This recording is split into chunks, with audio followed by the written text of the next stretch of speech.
week before that is the Lost Sermon. For those out there on YouTube land, it was the Lost Sermon. We did find the disc. It had a scratch on it. We couldn't get it on YouTube. The sermon was about Romans chapter 1. It was about not being ashamed of the gospel. And we talked about what Paul meant by being ashamed of the gospel. Not that he was afraid to use the name Jesus or tell people. He was not ashamed of the fact that he was part of the bad news that needed so desperately to have the good news, which the word gospel means. This morning we're going to be in Romans chapter 1, and we're going to look at a very difficult passage. This is a passage about wrath. Matter of fact, on the front of your bulletins, there's some grapes. We thought you'd think the grapes of wrath, right? Okay. Wrath is not really a good word for us. When we think of wrath, we think of anger. We think that God is really upset with it. That is not what that word means. A better word would be retribution. Retribution. Matter of fact, the New English Standard uses the word retribution. It has the word tribute in it. You know what tribute is? You pay tribute to a king. You pay tribute to your government. You pay, if somebody did something well, you pay tribute to them and thank them. I had to pay tribute to the guys who were out here yesterday and thank them for cutting those trees down. And they deserve that. Tribute. Retributing is giving back what was given or not given. The lack of tribute. Before we read this section about the wrath of God, I'm going to do you a really, really big favor. You guys can thank me later. Why you thank me now? The guys out in YouTube land, I don't know how you're going to thank me, but I'm going to do a really, really big favor. I want you to go to chapter 2, okay? Before we read chapter 1, verse 18. Chapter 2, verse 1. It says, "You therefore have no excuse. You who pass judgment on someone else, for whatever point you judge others, you are condemning yourself, because you pass judgment. You who do pass judgment do the same things. Now we know that God's judgment against those who do such things is based on truth. So when you, a mere man, do pass judgment on them and yet do the same things, do you think that you will escape God's judgment? Or do you show contempt for the riches of His kindness, tolerance, and patience, not realizing that God's kindness should lead you to repentance?" Now, you said, what's the favor? Okay, the favor is, this is you. The you in there. Very first word in chapter, you. This is about you. This is about me. Now, why is that doing you a favor? Because when we go to chapter 1, verse 18, we're going to read about this incredible downward spiral of mankind. And you're going to be thinking, yeah, aren't they awful?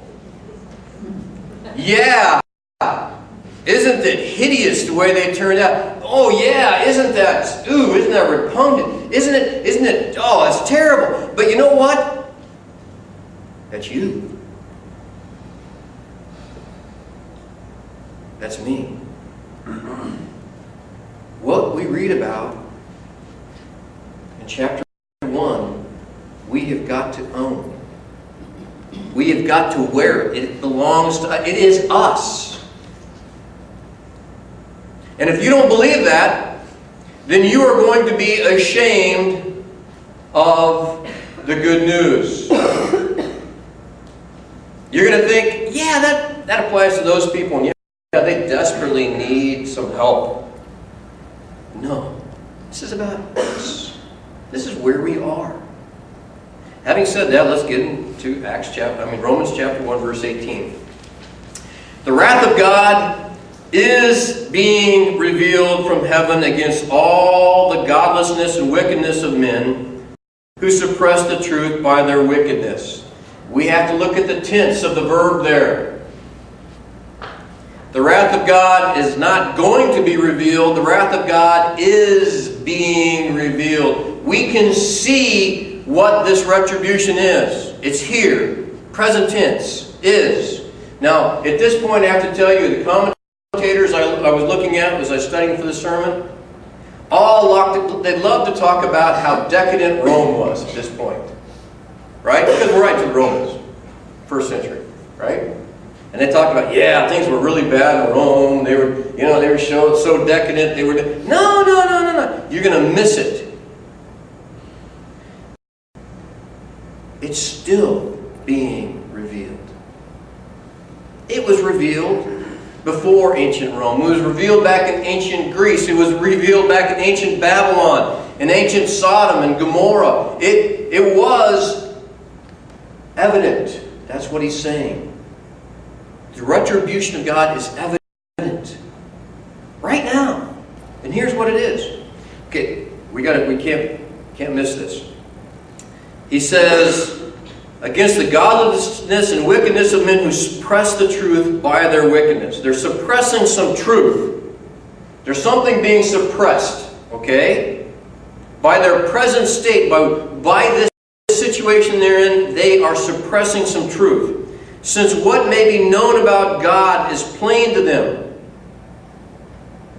The truth they're suppressing is about God. About the nature of their Creator. That's what is being suppressed. He says, has been plain to them, for since the creation of the world, God's invisible qualities, His eternal power and divine nature have been clearly seen, being understood from what has been made, so that men are without excuse. From the beginning, before there was ever a book that we call the Bible, or a book that made it into the book we call the Bible, before any of that, he said there are some things about God that they should know.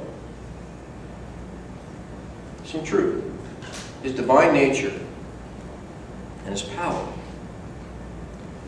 But that truth has been suppressed. Okay. Verse 21. Although they knew God, they neither glorified Him as God, nor gave thanks to Him. Wow. Do you ever think of thanks as a tribute? Seeing His divine nature, seeing His power, knowing those things, they didn't give thanks to Him. He says, but their thinking became futile. Something went wrong up here. Their thinking came out, what do you think of the word futile? Useless. No matter how much they concentrated on stuff, it just came out useless because they didn't give thanks to God. They didn't recognize His divine nature and His power, His eternal power. Their thinking became futile. Their foolish hearts were darkened.